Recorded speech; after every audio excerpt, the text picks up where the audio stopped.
पाखी एक multinational company में काम करने के साथ सोशल एक्टिविस्ट भी होती है, जो ऑफिस खत्म होने के बाद शाम को घर आकर जरूरतमंद छोटे बच्चों को फ्री में पढ़ाती है। उसकी इस खूबी से बाकी लोगों के साथ सास भी बहुत खुश होती है। तुम सच में बहुत अच्छा काम कर रही हो बेटा, बस ध्यान रखना बच्चे आधे रास्ते में कहीं भटक ना जाए। भटकने से मेरा मतलब सिर्फ गलत काम करना नहीं है। कोई घर की जरूरत के लिए नौकरी करने लगे या किसी के घर वाले उसकी शादी करा दे, यह भी तो मंजिल से भटकना ही होता है ना। वाओ मम्मी, मुझे नहीं पता था कि आप पढ़ाई को लेकर इतनी पर्टिकुलर हो, पर फिक्र मत कीजिए, इनके साथ ऐसा कुछ नहीं होगा। बहू की बात पर मुस्कुराकर सास चली जाती है और पाखी बच्चों को पढ़ाने में बिजी हो जाती है। उसी रात पाखी और विराट साथ बैठकर बातें कर रहे होते हैं, जिसमें बहू सास की पढ़ाई को लेकर नजरिए का विराट के सामने जिक्र करती है। हाँ, मुझे सब पता है, ऐसे ही नहीं ये नालायक लड़का इतना पढ़ लिया। वो मम्मी ही तो है जिन्होंने बचपन से खाना खाया या नहीं से ज्यादा पढ़ाई की या नहीं पूछ पूछ कर मुझे इतना पढ़ने पर मजबूर कर दिया। वो हमेशा मुझे पढ़ाई और सेल्फ इंडिपेंडेंट होने की इम्पोर्टेंस याद दिलाती रही, और आज मेरी ये सरकारी नौकरी, इतनी अच्छी पोस्ट, उसी का तो नतीजा है। वाह, अगर मम्मी इतनी पढ़ी लिखी है तो कोई जॉब क्यों नहीं करती, और अगर जॉब नहीं करती तो मेरे साथ बच्चों को ही पढ़ा ले। तुम्हें किसने बोला कि मम्मी पढ़ी हुई है? उन्होंने तो अपनी 12th क्लास भी पूरी नहीं की। उससे पहले ही नाना जी ने मम्मी की शादी करा दी। शायद इसलिए पढ़ाई और अपने पैरों पर खड़े होने को लेकर उनकी सोच ऐसी है, क्योंकि वो खुद ये सब करना चाहती हो। पत्नी की बात सुन के विराट भी सोच में पड़ जाता है। दोनों मिलकर प्लान बनाते हैं और अगले दिन बच्चों को पढ़ाते हुए पाखी उनके पास एक कुर्सी एक्स्ट्रा लगा देती है। ये एक कुर्सी ज्यादा किसके लिए लगाई है बेटा? कोई नया बच्चा आने वाला है क्या? हाँ जी, आज से मेरी एक नई बच्ची मेरे पास, यानी कि मेरी सास, दोबारा पढ़ाई शुरू करने वाली है। अरे क्या पागल जैसी बात कर रही है? भला ये भी मेरी कोई उम्र है बच्चों के बीच बैठकर पढ़ने की? तू बस ना इनके भविष्य पर ध्यान दे, मुझ पर नहीं। मम्मी, सीखने की कोई उम्र नहीं होती, बस इच्छा होती है, और मुझे पता है कि आपके अंदर वो इच्छा आज भी जिंदा है। अरे तू बस अपने काम और इन बच्चों पर ध्यान दे। यहाँ बस सबको बोलने से मतलब है, किसी को नहीं सोचना।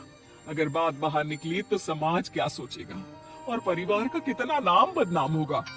मम्मी, आपने पापा और इस परिवार के बारे में बहुत सोच लिया, सबकी खुशियों के लिए अपने सपने बहुत कुर्बान कर दिए। अब ये वक्त अपने पर ध्यान देने का है।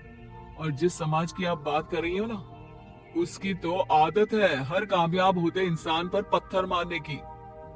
बेटे को भी बहू का साथ देते देख सास गुस्से में अपना सर पकड़कर बड़बड़ाते हुए वहां से चली जाती है। ये स्टूडेंट थोड़ी जिद्दी है, पर इन्हें मैंने 12th क्लास पास नहीं कराई तो मैं भी अपनी सास की बहू नहीं। ये देखने में तो मजा ही आ जाएगा। इसी के साथ पति पत्नी मिलकर सास को पढ़ाने के मिशन पर लग जाते हैं, लेकिन सास उनकी हर कोशिश को नाकाम कर देती है। एक शाम विराट अपनी मम्मी के लिए 12th क्लास की बुक्स लेकर आता है, जिन्हें देखकर इस बार सास का गुस्सा उन दोनों पर मानो फूट ही पड़ता है। अरे तुम दोनों का दिमाग खराब हो गया है क्या, जो ये बेवजह की जिद पकड़े बैठ गए हो? मैंने एक बार बोल दिया ना मुझे कोई पढ़ाई नहीं करनी, इसके बाद मेरी पढ़ाई को लेकर मुझे घर में कोई जिक्र नहीं चाहिए। पोता पोती पकड़ने की उम्र में किताबें पकड़ूंगी तो अच्छी लगूंगी क्या? अरे परिवार का मजाक बन जाएगा। मम्मी, पोते पोती आप पढ़ने के बाद भी तो खिला सकती हो। और रही मजाक बनाने वाले लोगों की बात, तो उनके पास खुद का कोई सपना होता नहीं, इसलिए दूसरों की उड़ान रोकने की कोशिश करते रहते हैं। बस एक बार माँ, आप कोशिश तो करो, अगर अच्छा नहीं लगा तो हम दोबारा कभी नहीं बोलेंगे। बेटी की बात सुनकर माँ सोच में पड़ जाती है और ये सोचती है कि थोड़े दिन पढ़ लेती हूँ और उसके बाद पढ़ने में अच्छा नहीं लग रहा ये बोलकर मना कर दूंगी। ऐसी प्लानिंग बनाकर वो पढ़ने के लिए तैयार हो जाती है। मौके का फायदा उठाकर तुरंत वे लोग सास का ओपन से 12th में एडमिशन करा देते हैं। मम्मी, आज से आपकी सारी जिम्मेदारी मेरी। अब तो आपका नाम टॉपर की लिस्ट में आने से कोई नहीं रोक सकता। ये मेरे सीधे बच्चे, इन्हें अंदाजा भी नहीं कि माँ का प्लान क्या है। पाखी सास को पढ़ाना शुरू करती है। दिन बीतते हैं जिसमें धीरे धीरे सास भी कंफर्टेबल होने लगती है, लेकिन फिर पाखी एक सब्जेक्ट पढ़ने के लिए ट्यूशन जाने का सजेशन देती है, जिस पर बहुत गुस्सा, ड्रामा करने और पाखी के लाख बार मनाने के बाद एक बार फिर सास तैयार हो जाती है। थैंक यू मम्मी, आपको नहीं पता कि आपका 12th क्लास पढ़ना हम दोनों के लिए कितना जरूरी है। अब ये सिर्फ आपका नहीं, हमारा सपना भी बन गया है। बहू की बात सुनकर सास अपने प्लान को लेकर सोच में पड़ जाती है। अगले दिन पाखी सास के साथ उन्हें ट्यूशन छोड़ने जा रही होती है, जहाँ रास्ते में पड़ोस की कुछ औरतें बैठी मिलती है। अरे वाह विराट की मम्मी, तुम्हारा इस उम्र में पढ़ाई का कौन सा भूत जाग गया? बहू को बोलो कि पोता पोती दे दे और बच्चों के साथ खेलो। अरे क्या उनके बीच बैठकर अपनी खिल्ली उड़वाने चल पड़ी? आंटी जी, जब सरकार या भगवान ने सीखने की कोई उम्र नहीं रखी तो आपको क्या दिक्कत है? अरे देखो तो जरा, बहू की जुबान कैसे कैंची जैसी चल रही है। अब सास घर संभालने की जगह इन सब चीजों पर ध्यान रखेगी तो बहू के तो ये हाल होने ही है ना।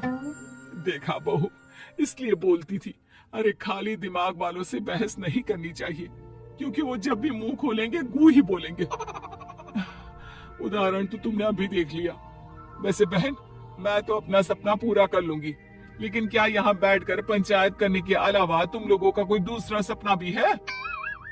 सारी औरतें चुप हो जाती हैं और सास बहू चले जाते हैं। अब सास के अंदर पढ़ने की इच्छा जाग उठती है और वो अपना प्लान छोड़ मन लगाकर पढ़ाई करना शुरू कर देती है। देखते ही देखते 1 साल बीतता है और बोर्ड एग्जाम शुरू हो जाते हैं। मम्मी, एग्जाम के लिए जाने से पहले जल्दी से ये दही शक्कर खा लो। अरे चलो पागल, ये सब बच्चों के लिए होता है। अभी आप भी हमारे लिए स्कूल में एग्जाम देने वाली बच्ची ही तो हो। बच्चों का प्यार देखकर सासू माँ खुश हो जाती है और दही शक्कर खाकर विराट के साथ घर से निकल जाती है, जो मम्मी को एग्जाम सेंटर पर छोड़ ऑफिस चला जाता है। इसी तरह समय बीतता है और एग्जाम खत्म होने के बाद देखते ही देखते रिजल्ट भी आ जाता है। मेरी टॉपर माँ, तुमने तो तहलका मचा दिया, हर तरफ तुम्हारे ही चर्चे हैं। घर वाले ये खुशी मना रहे होते हैं कि वही औरतें उनके घर आती हैं। अरे पंचायत की टोली, आज मेरे घर कैसे? बस तुम्हें सॉरी और थैंक यू बोलने आए हैं। उस दिन तुम्हारी बातों और आज तुम्हारे काम ने हमें ये सिखाया कि सपने पूरे करने की कोई उम्र नहीं होती। इसलिए अब हम भी शादी, परिवार, बच्चे और न जाने कितनी वजहों से अधूरे छूटे सपनों को पूरा करेंगे बहन जी।